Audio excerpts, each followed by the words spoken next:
Okey, insya-Allah hari ini kita akan teruskan pelajaran kali pertama kita guna Google Meet pada pagi ini. Seperti mana yang Ustaz maklum, hari ini kita akan lihat kepada tajuk bahagian akidah iaitu nifak. Kita tengok dulu pada muka surat 106 muka surat 106 gambar yang dia sediakan berkenaan tentang akibat suka menipu.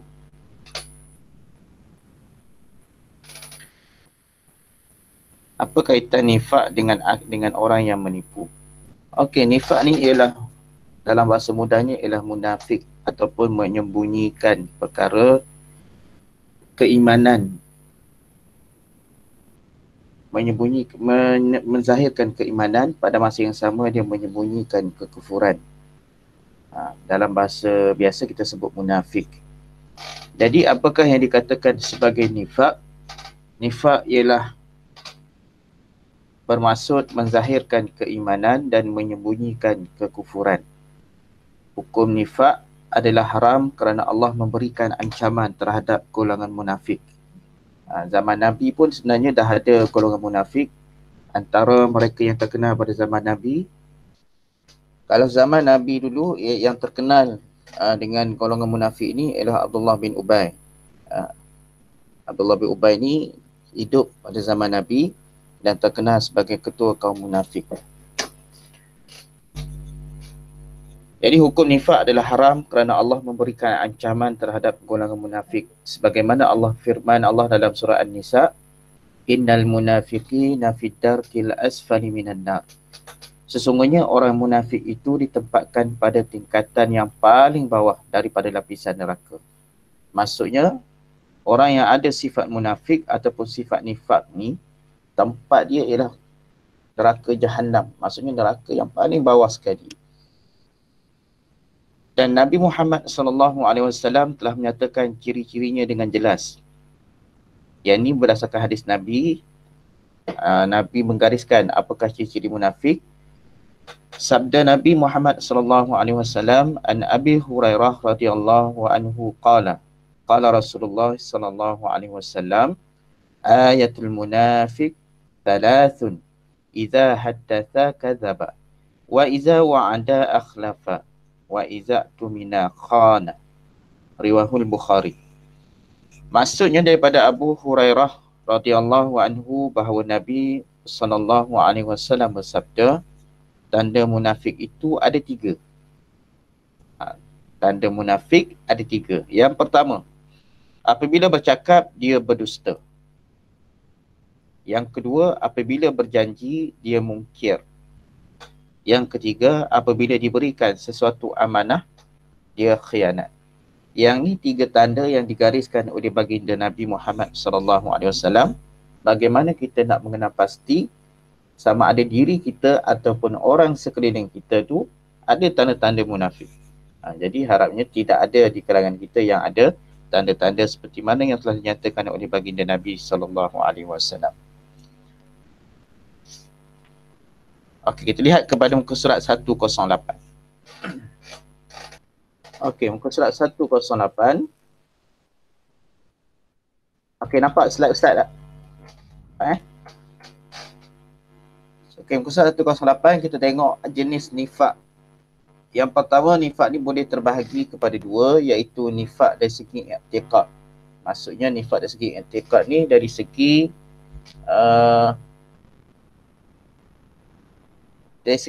keyakinan kita, iaitu tidak beriman dengan ajaran Islam namun berpura-pura seperti beriman dengannya. Seumpama maksudnya percaya tentang keyakinan kepada perintah Allah dan Nabi. Yakin, tahu, tapi tidak beriman dengan apa yang dinyatakan. Maksudnya Islam suruh semayang, tetapi percaya sahaja, hanya menunjukkan percaya, tapi pada masa yang sama tidak melakukan apa yang sepatutnya. Maksudnya meninggalkan perkara yang disuruh oleh Allah dan Rasul. Nifak yang kedua iaitu nifak dari segi amalan. Macam yang hendak sabda hadis Nabi tadi, Nabi sebut tentang orang yang berdusta. Jadi berdusta ni menipulah. Nifak dari segi amalan ni menipu, mungkir janji, khianat dari segi amanah.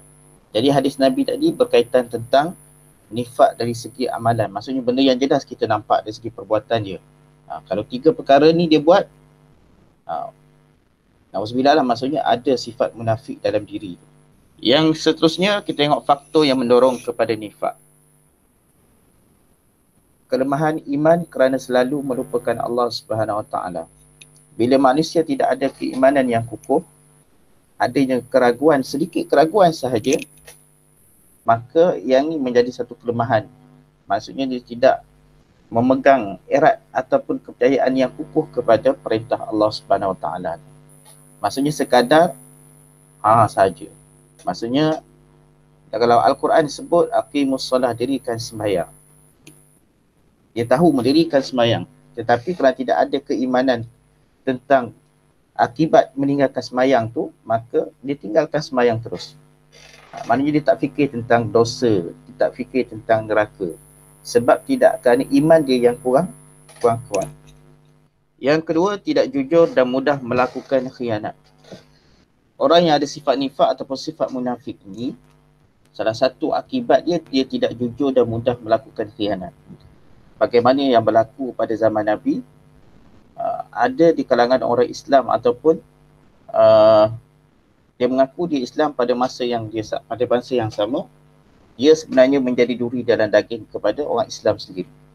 Sebagai contoh, Abdullah bin Ubay yang Ustaz sebutkan tadi. Sebabnya apabila berlaku konflik antara orang Islam dan kaum Yahudi pada zaman Nabi ni, Rasulullah minta kaum Yahudi ikut perjanjian yang ditetapkan.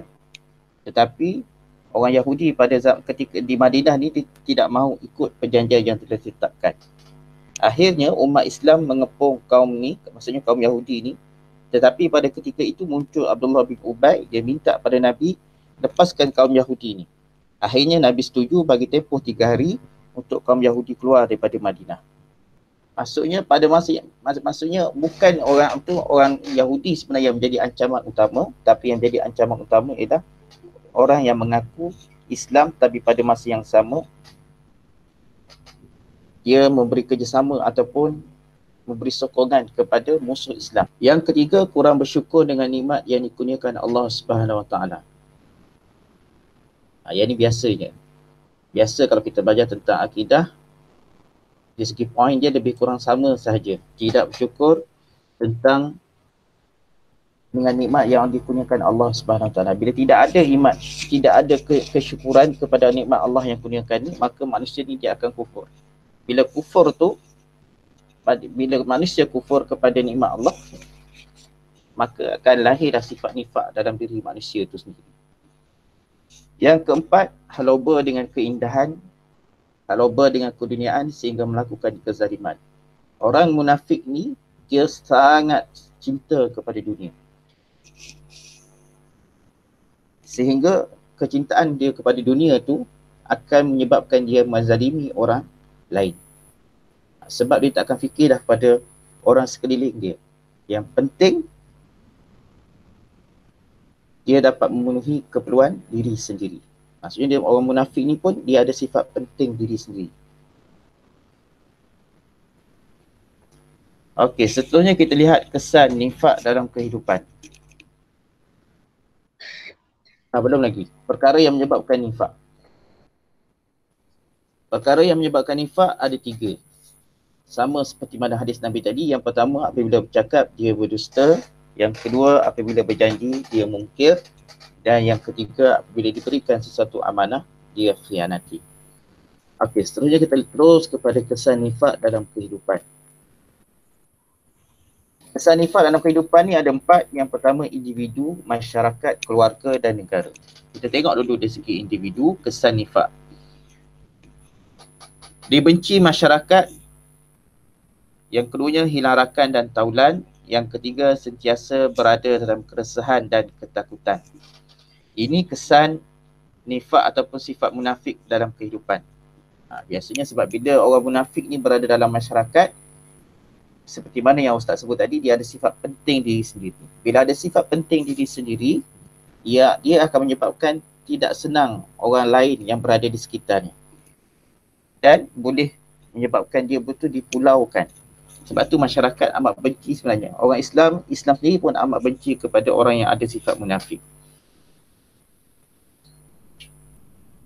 Seterusnya, kesan nifak dalam kehidupan dari segi masyarakat.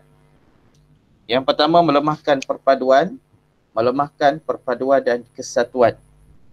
Sebab orang munafik ni dia boleh jadi duri dalam daging. Maksudnya boleh menyebabkan perpecahan dalam orang Islam sendiri. Pada zaman Nabi pun, antara perkara yang menyebabkan berlakunya kalau ada persengketaan di antara orang Islam, antara puncanya ialah bila ada orang munafik dalam orang Islam itu sendiri. Sebab dia cuba mencari jalan bagaimana tidak mahu orang Islam tu berlakunya perpaduan yang erat antara orang Islam. Yang keduanya, sentiasa berbalah dan bergaduh. Ini kesan bila ada sifat munafik. Dan yang ketiga, hilang nilai dan akhlak bermasyarakat. Kemudian kita tengok kesan nifak dalam kehidupan dari segi keluarga. Hilang rasa kasih sayang. Yang kedua, tiada menghormati sesama anggota keluarga. Dan yang ketiga, timbul perasaan curiga. Bila ada sifat munafik ini dalam diri sendiri ataupun ada di kalangan masyarakat, yang inilah menyebabkan berlakunya timbul perasaan curiga, tidak percaya kepada orang yang berada di sekitar kita. Ataupun orang yang berada di sekitar itu ahli keluarga sendiri. Seterusnya, kesan nifak dalam kehidupan dari segi negara. Berlaku jenayah, penindasan dan kezaliman. Kadang-kadang perbuatan yang berlaku ketika ini dalam masyarakat sekarang ni, contoh macam rasuah ataupun sebagainya, kadang-kadang sebab kerana ada sifat nifak itu juga boleh mendorong berlakunya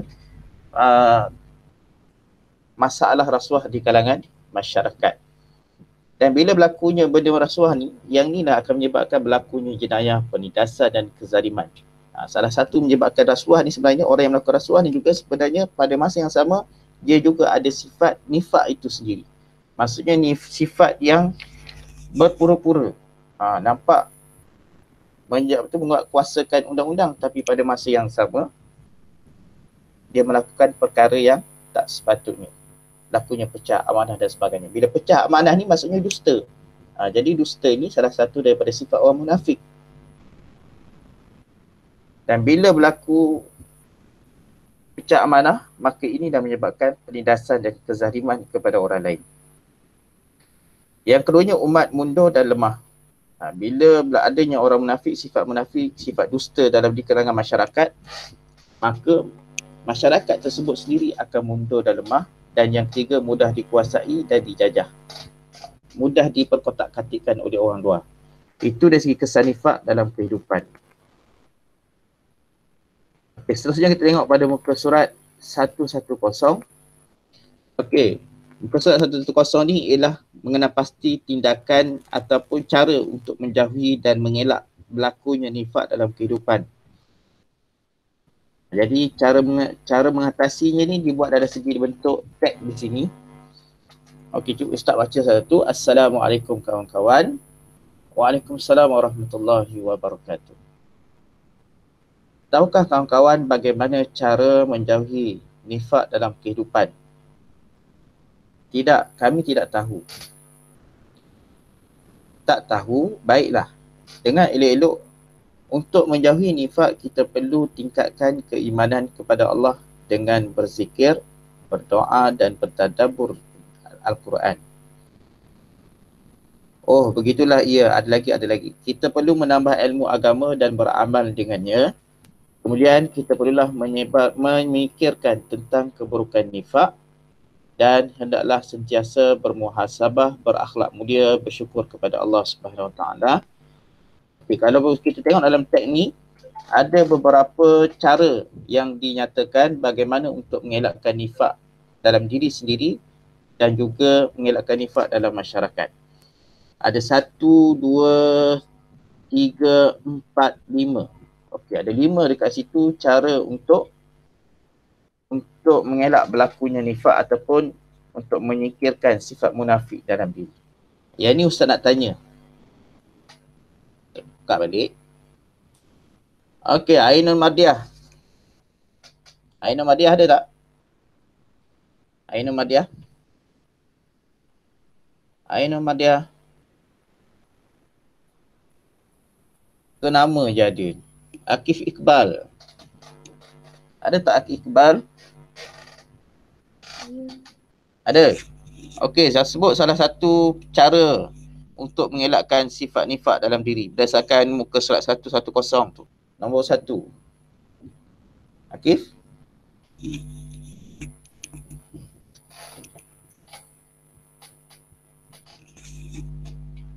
Jumpa ke tak?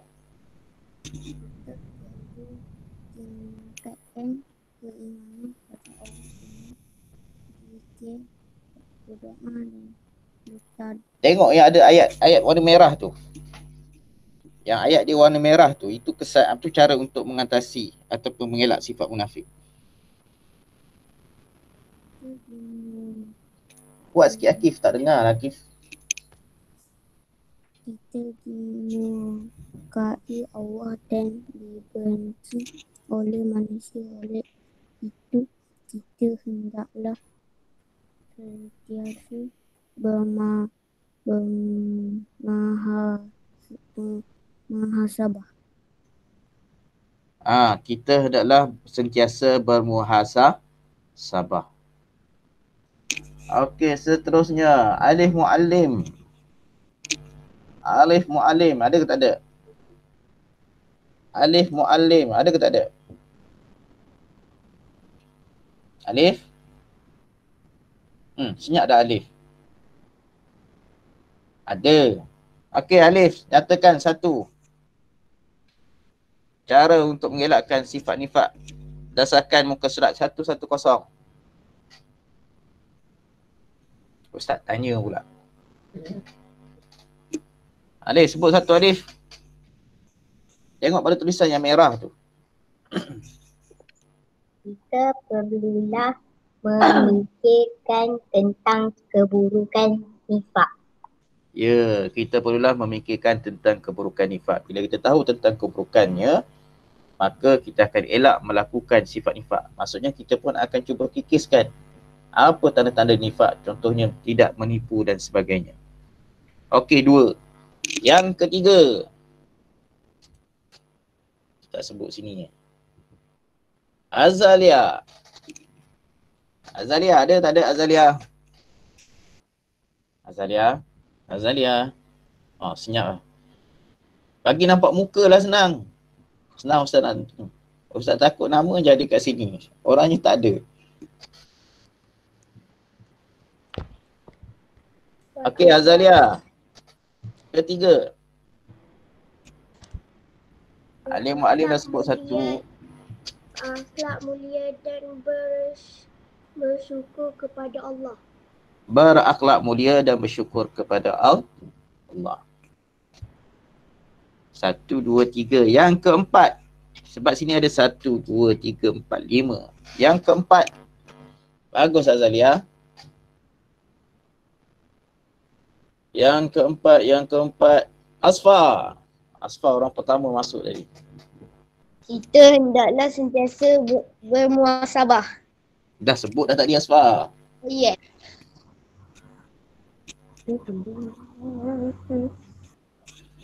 Perlu menambah ilmu agama dan beramal dengannya. Okey, perlu menambah ilmu agama dan beramal dengannya. Kita belajar bukan sekadar kita belajar sahaja, tapi kena amal. Seumpama kamu belajar semayang, kamu belajar berpuasa, kamu belajar cara membaca Al-Quran, tetapi tidak guna kalau sekadar belajar tetapi tidak melakukan apa yang kita belajar. Contohnya kamu tahu cara menunaikan ataupun mendirikan solat, tetapi pada masa yang sama kita cuai ataupun tinggalkan sembahyang. Ataupun kamu belajar tentang tentang paling simple lah. Contoh kamu makan. Kita belajar tentang hadis apa tu, sunnah Nabi bila makan mula dengan bismillah. Tapi bila jumpa je depan makanan, terus kita masuk makan, suap terus dalam mulut. Kita tak melakukan apa yang kita belajar. Jadi caranya untuk mengelakkan sifat munafik ni, kita perlu tambah ilmu agama. Dan bila kita dah tambah ilmu agama, kita kena amal apa yang kita belajar. Okey. Ustaz nak bagi nampak muka. Tak ada nampak muka ni. Ustaz biar nampak muka.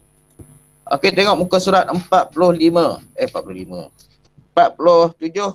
buku skill hebat. Kita terus buat. Kita bincang sama-sama. Muka surat 47. Semua ada tak buku skill hebat? Ke ada tinggal dalam kelas? Ada tak skill hebat ke ada yang tak ada? Okey. Ustaz bagi masa 2 minit sahaja. Tak payah lama-lama. Sekejap je. Asfar dah nampak muka dah. Yang lain tak nampak muka lagi. Ustaz kira kehadiran yang nampak muka je. Baru je lah. Okey, Ustaz bagi masa 5 minit. Cuba kita buat muka surat 47. Kemudian kita bincangkan bersama tentang sifat nifak ni. Ustaz bagi 5 minit dulu. Kita bincang sama-sama. Kita buat dulu. Selepas 5 minit kita akan bincang sama-sama. Muka surat 47 dan muka surat 48. Yang 48.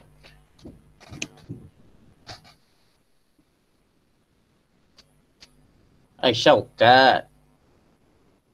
Lagi nampak muka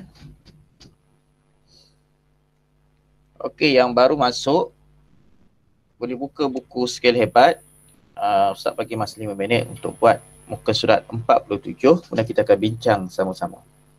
Bagi yang baru masuk boleh buka buku skill hebat.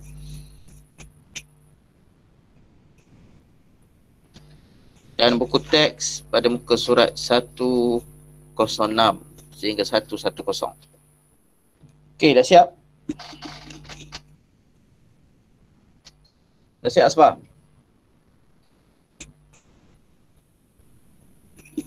Okey, kita tengok pada soalan yang pertama. Nifak bermaksud menzahirkan. Yang ini Ustaz sebut nama lah senang. Ainun Mardiah. Soalan yang pertama. Ainun?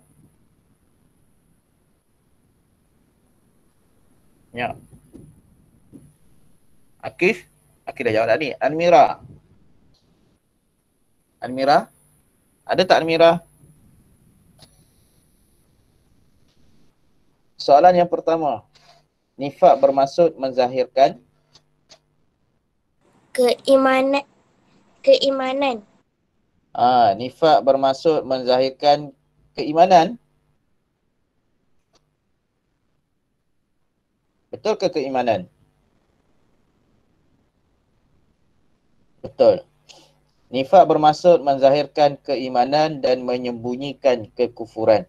Maksud dia tunjuk iman dia tapi pada masa yang sama dia menyembunyikan kekufuran. Okey, bagus Almira. Soalan nombor 2. Hukum nifak adalah Asfa. Hukum nifak adalah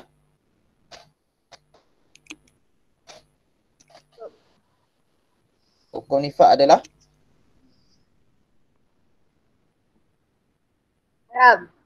haram. Okey, soalan yang ketiga.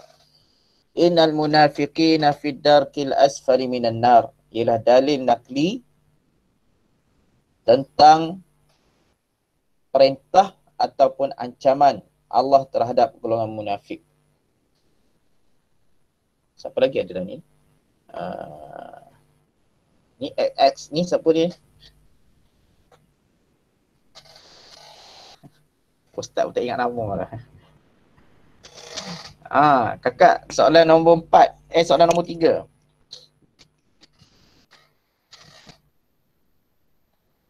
Sebab nama mak aku nama sendiri ni. Ramai sangat.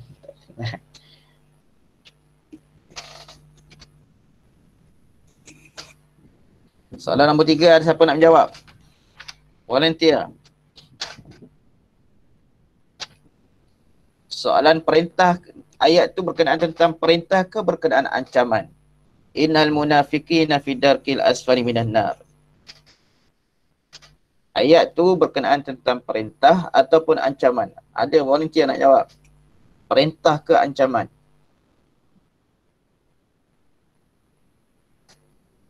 Hello, Pak Dedikasi. Soalan ketiga. Ustaz, buku surat apa Ustaz? Soalan buku Skill Hebat, muka surat 47. Muka surat 47.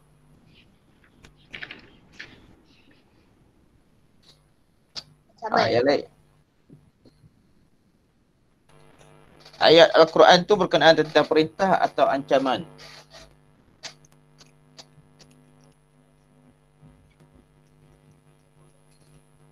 Dalam ayat tu ada minan nar. Allah sebut tentang neraka kat situ. Perintah ke ancaman? Ancaman. Ancaman.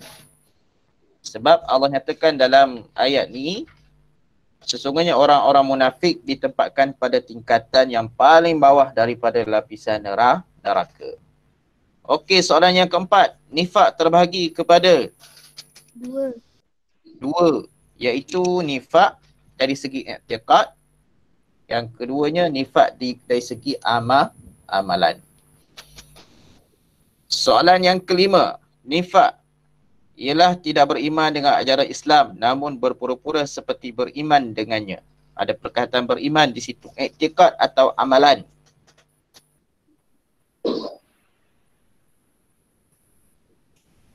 Nifak apa tu? Tidak beriman dengan ajaran Islam namun berpura-pura seperti beriman dengannya. I'tiqad atau amalan.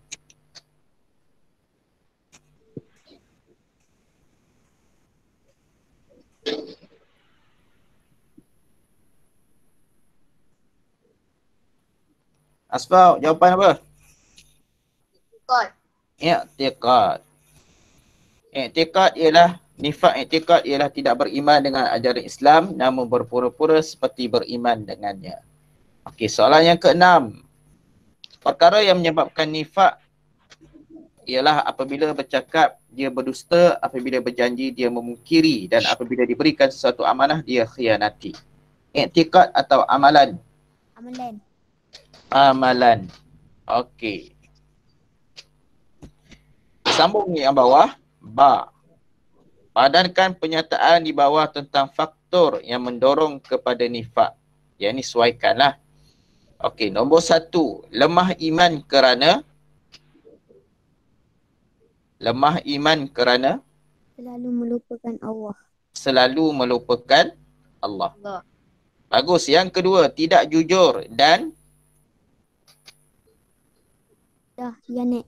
mudah khianat. Ketiga, kurang bersyukur dengan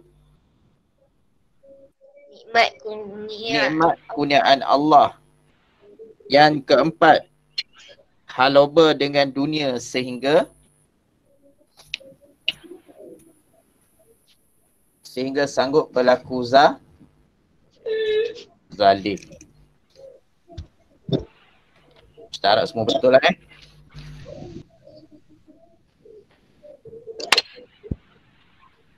Okey, pada muka surat 48. 48 tu senang je. Sebab jawapan tu terang-terang ada dalam buku teks. Dia nak nyatakan, lengkapkan kesan nifak dalam rajah di bawah dari segi individu, keluarga, masyarakat dan negara. Yang ni boleh tengok pada muka surat 109. Boleh tengok pada muka surat 109 kesan nifak untuk kepada individu, keluarga, masyarakat dan negara. Jelas dekat situ.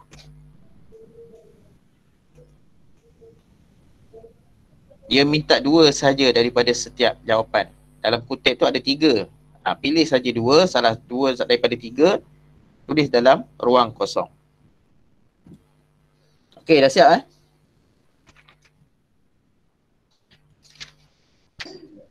Belum. Sorry.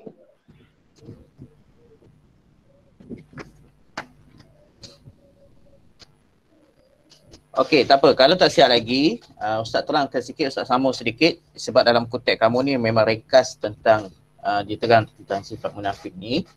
Ustaz sambung sedikit sambil-sambil kamu buat kerja. Ustaz nak sambung tentang ciri-ciri orang munafik. Yang pertama, orang munafik ni iman dia tidak tetap dan tidak teguh. Orang ni sebegini ni dapat diibaratkan seperti mana lalang, di mana terlalu mudah mengikut arah tiupan angin. Orang yang munafik ni dia tidak teguh imannya dan sentiasa berubah-ubah mengikut keadaan. Dia tengok pada persekitaran dia macam mana. Kalau dia duduk di kalangan, contoh kalau dia pergi di kalangan orang yang baik, maka baiklah dia. Bila pergi persekitaran yang kurang baik, ataupun jumpa kawan yang kurang baik, maka dia terikut dengan sikap ataupun perangai orang yang betul dia mengikut keadaan sekitarnya tu macam mana. Jadi orang yang munafik ni dia ikut situasi saja. Itu yang pertama. Yang kedua, orang munafik tindak tanduk dia ni sentiasa berubah. Tindak tanduk yang sentiasa berubah. Boleh diibaratkan seperti pelakon lah.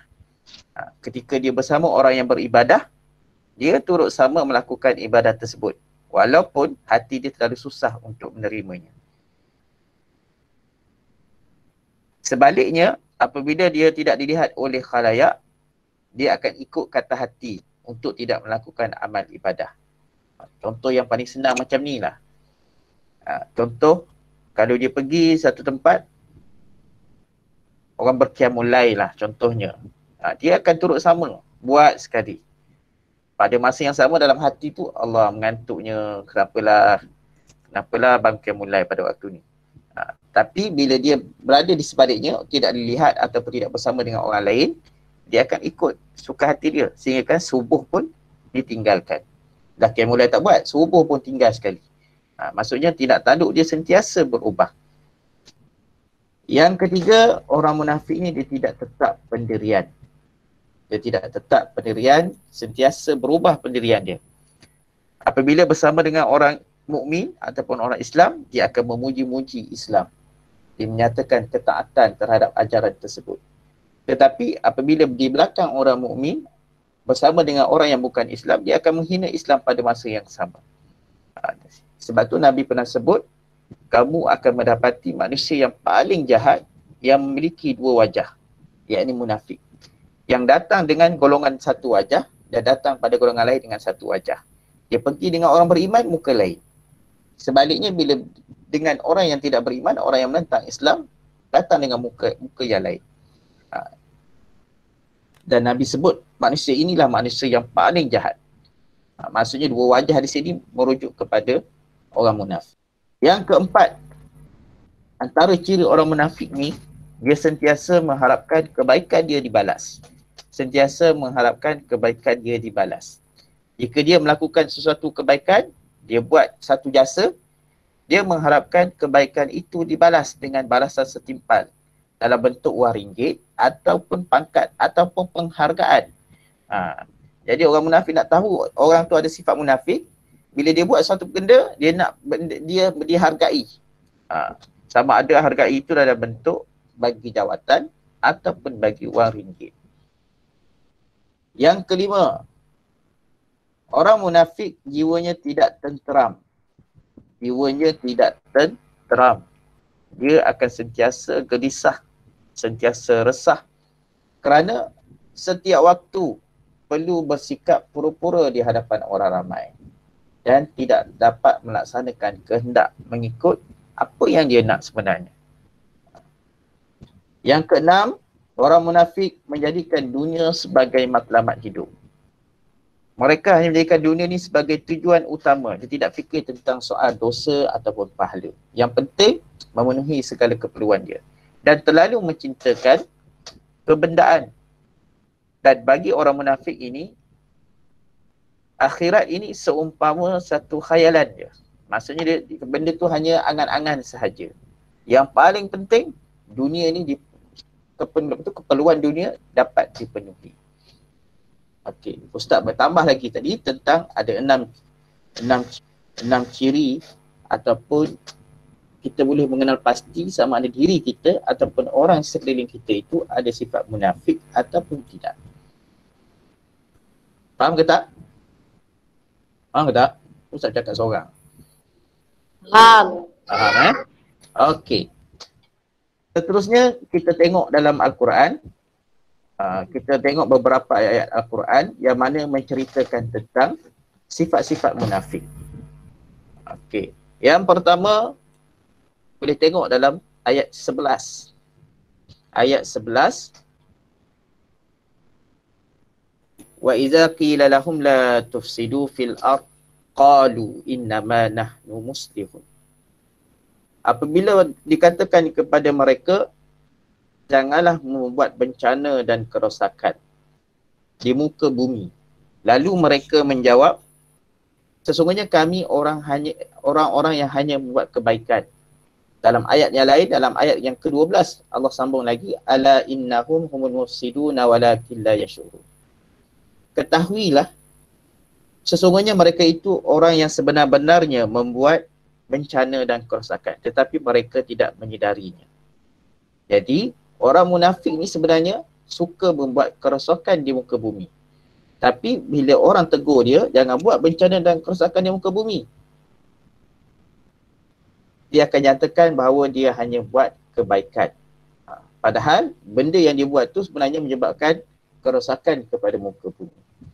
Yang kedua, orang munafik kalau dalam Al-Quran dia suka tuduh orang beriman ni dengan dia menyatakan bodoh kepada orang beriman. Yang ni boleh tengok dalam surah Al-Baqarah lagi. Ayat yang ke-13. Ayat yang ke-13. Wa idza qila lahum aminu kama amanan nas qalu anu'minu kama amanas sufaha ala innahum humus sufaha walakin la ya'lamun. Dan apabila dikatakan kepada mereka, berimanlah kamu sebagaimana orang-orang itu telah beriman, mereka menjawab, patutlah kami ini beriman sebagaimana berimannya orang-orang bodoh itu. Orang munafik ni dia akan kata bodoh kepada orang beriman. Ketahuilah sesungguhnya mereka lah orang-orang yang bodoh tetapi mereka tidak mengetahui hakikat sebenarnya. Surah Al-Baqarah ayat 13. Jadi jangan kata ke kawan-kawan kita tu bodoh sebab kita ni orang beriman. Jadi antara sifat orang munafik, dia suka kata bodoh kepada orang yang beriman. Yang ketiga, orang munafik ni keras kepala dan dia berasa diri dia mulia apabila berbuat dosa. Dalam Al-Quran sebut, dalam surah Al-Baqarah lagi, ayat 204. Wa minan nas man yu'jibka qawluhu minal khiyanah ad-dunya wa yashhadullahu ala ma fi qalbihi wa huwa ala dul khisab. Dan di antara manusia ni ada orang yang tutur katanya mengenai hal kehidupan dunia menyebabkan engkau tertarik mendengarnya, dan ia bersumpah dengan menyatakan bahawa Allah menjadi saksi apa yang ada di dalam hatinya, padahal ia adalah orang yang amat keras permusuhan kepadamu. Surah Al-Baqarah ayat 204. Maksudnya ayat ni, orang munafik ni sifat dia salah satunya dia keras kepada dan merasa dirinya mulia apabila dia berbuat dosa. Orang munafik ni kalau kita tegur pun dia tidak akan menerima apa yang orang lain katakan. Walaupun hakikatnya apa yang dikatakan ataupun yang dinasihatkan oleh orang lain itu ialah satu benda yang betul. Sebab dia akan merasakan diri dia tu adalah sangat mulia. Orang lain tu maksudnya bawah, darjat dia tu bawah pada dia. Okey, ayat yang lain. Orang munafik mengambil orang-orang kafir menjadi teman rapat dengan meninggalkan orang-orang beriman. Yang ni boleh tengok dalam surah An-Nisa ayat 138. Yang mana sampaikanlah kabar berita kepada orang-orang munafik. Allah berfirman bahawa sesungguhnya disediakan untuk mereka azab seksa yang tidak terperi sakitnya. Dan ayat yang lain dalam surah An-Nisa 139, orang-orang yang mengambil orang-orang kafir sebagai teman rapat dengan meninggalkan orang-orang beriman, tidak patutlah mereka mencari kekuatan dan kemuliaan di sisi orang-orang kafir itu. Kerana sesungguhnya kekuatan dan kemuliaan itu semuanya ialah milik Allah Subhanahu Wa Taala. Okey, maksud di sini bukan bila kita berkawan dengan orang bukan Islam itu tak boleh. Boleh. Tapi bila kita pada masa yang sama kita kena dahulukan orang-orang beriman dahulu. Bila kita dahulukan orang beriman, kita jaga dari segi perpaduan, kita jaga dari segi akhlak, dari segi bermasyarakat dengan orang yang sekeliling, barulah kita boleh sibuk nak berkawan dengan orang yang bukan Islam. Ni kita sibuk cari orang yang bukan Islam saja. Tapi orang Islam sekeliling kita, kita abaikan. Jadi sebab kita yang paling baik ialah kita mencari rakan-rakan seagama ataupun mencari rakan-rakan yang seperti kita lah. Kalau kita orang Islam, kita kena ambil orang Islam tu dahulu. Maknanya pilihan kedua baru kita boleh. Sebabnya bukannya ayat ni menyatakan tak boleh kawan terus, boleh. Tapi dahulukan, utamakan orang Islam dahulu. Sebab Islam ni satu agama yang suka kepada perpaduan. Maksudnya tak kira orang Islam atau bukan Islam, tapi dahulukan kepada rakan-rakan kita yang Islam dahulu ataupun yang seagama dahulu. Yang seterusnya, orang dalam Al-Quran sebut orang yang bermunafik ni juga dia bersahabat ataupun dia beryakin, maknanya kepada syaitan. Maksudnya berhakim kepada Taghut dan syaitan ni. Dalam ayat surah An-Nisa ayat 60, Allah Subhanahu Wa Taala nyatakan, tidakkah engkau wahai Muhammad yang mendakwa bahawa mereka telah beriman kepada Al-Quran, telah diturunkan kepadamu dan kepada kitab-kitab yang telah diturunkan dahulu daripadamu. Dan mereka suka berhakim kepada Taghut, padahal mereka telah diperintahkan supaya kufur ingkar kepada Taghut itu, dan syaitan pula sentiasa menyesatkan mereka dengan kesesatan yang amat jauh. Orang yang munafik ni juga dia suka kepada contoh paling senang, kalau kita balik kepada soal bab syirik. Dalam soal bab syirik, orang yang suka meminta pertolongan kepada kuasa yang lain selain pada Allah Subhanahu Wa Taala. Maksudnya orang yang suka berbohong, orang yang suka menilik nasib. Sebenarnya mereka juga ialah boleh dikategorikan orang yang ada sifat munafik. Dan yang seterusnya, orang munafik membuat kekacauan di kalangan kaum muslimin. Orang munafik ni dalam Al-Quran juga sebut tentang orang munafik ni, bila dia berada di tengah-tengah kekacauan atau di tengah-tengah masyarakat orang Islam, dia menjadi punca kekacauan. Dalam ayat apa? Dalam surah At-Taubah ayat 47. Kalau mereka keluar bersama kamu, tidaklah mereka menambahkan kamu melainkan kerosakan. Dan tentulah mereka segera menjalankan hasutan di antara kamu dengan tujuan hendak menimbulkan fitnah dalam kalangan kamu. Sedang di antara kamu ada orang yang suka yang mendengar hasutan mereka, dan ingatlah Allah Maha mengetahui akan orang-orang yang zalim. Kalau zaman Nabi dulu, orang munafik inilah, mereka inilah yang menghasut. Yang bila orang Islam nak keluar berperang, mulalah orang munafik ini akan pergi kepada orang Islam. Kalau kamu pergi, kamu kena ingat isteri kamu kena ingat anak-anak kamu. Kalau kamu pergi, kamu syahid mati, bagaimana dengan mereka? Mereka ni pula, orang munafik ni pula, dia cuba nak menghalang orang Islam yang pergi berperang. Zaman Nabi, inilah antara sikap yang dilakukan oleh orang munafik. Yang seterusnya, orang munafik menyuruh perkara yang mungkar, tapi pada masa yang sama melarang orang berbuat kebaikan. Yang ini juga boleh tengok dalam surah At-Taubah ayat 67. Dalam surah At-Taubah ayat 67, orang-orang munafik lelaki dan perempuan, sesetengahnya adalah sama dengan sesetengah yang lain. Mereka masing-masing menyuruh perbuatan yang jahat dan melarang dari perbuatan yang baik. Mereka pula menggenggam tangannya.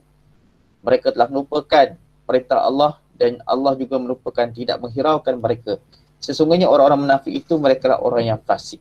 Surah At-Taubah ayat 67. Dan yang terakhir, orang munafik suka melakukan khianat dan tidak menepati janji. Yang ini yang banyak sebenarnya. Orang munafik, khianat dan tidak menepati janji. Bila kita berjanji, kita kena buat apa yang kita janji. Sebab hadis Nabi sebut, antara 3 benda nak tahu orang munafik kita tu ada sifat ciri munafik tidak.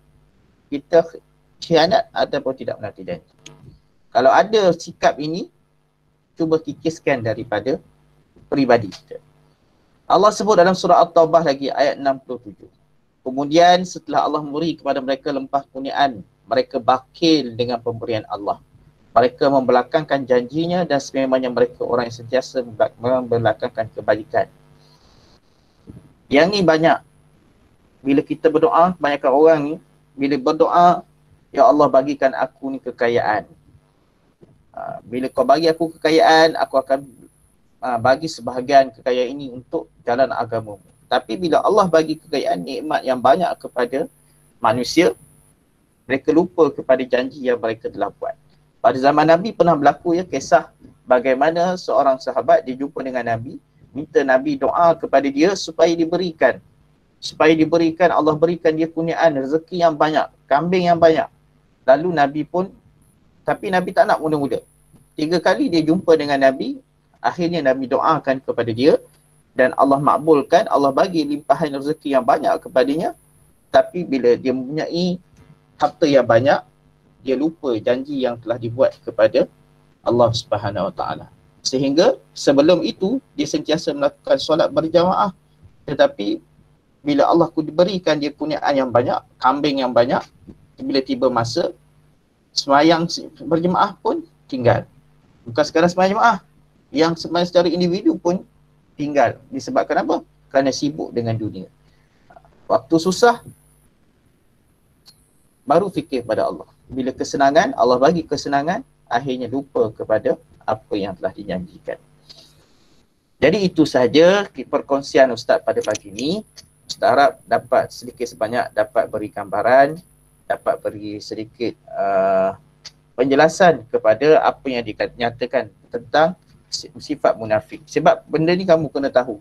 Kadang-kadang kita tak sedar diri kita sebenarnya ada sebahagian ataupun ada tanda-tanda ciri-ciri munafik tu. Jadi ciri-ciri tu perlu kita kikiskan diri kita supaya kita tidak termasuk di kalangan yang Allah nyatakan berada di neraka yang paling bawah sekali.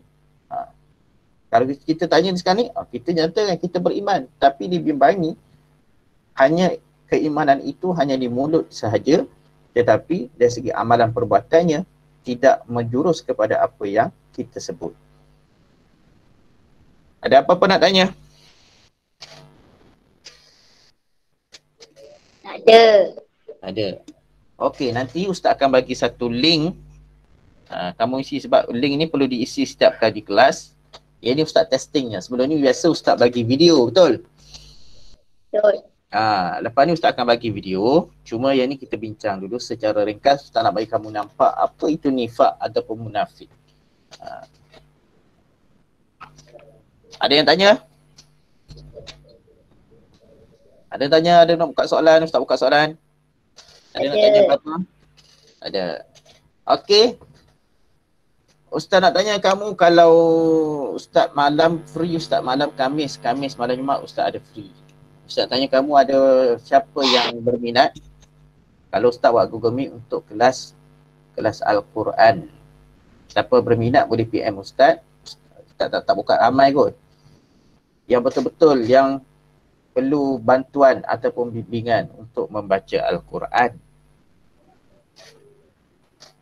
Kalau ramai sangat Ustaz kena buat jadual lah. Tapi waktu yang tu setakat ni Ustaz mungkin akan Ustaz buat malam. Sebab malam lain Ustaz ada kelas.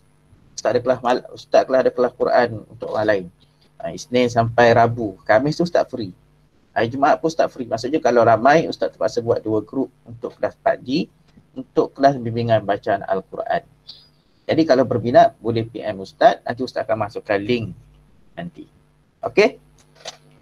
Untuk bacaan Al-Quran. Itu saja pada Ustaz. Kita jumpa lagi. Ustaz harap semua dalam keadaan yang sihat. Kita salam pada ibu dan ayah. Kita salam pada ibu dan ayah. Kita jumpa lagi. Assalamualaikum warahmatullahi wabarakatuh. Waalaikumsalam.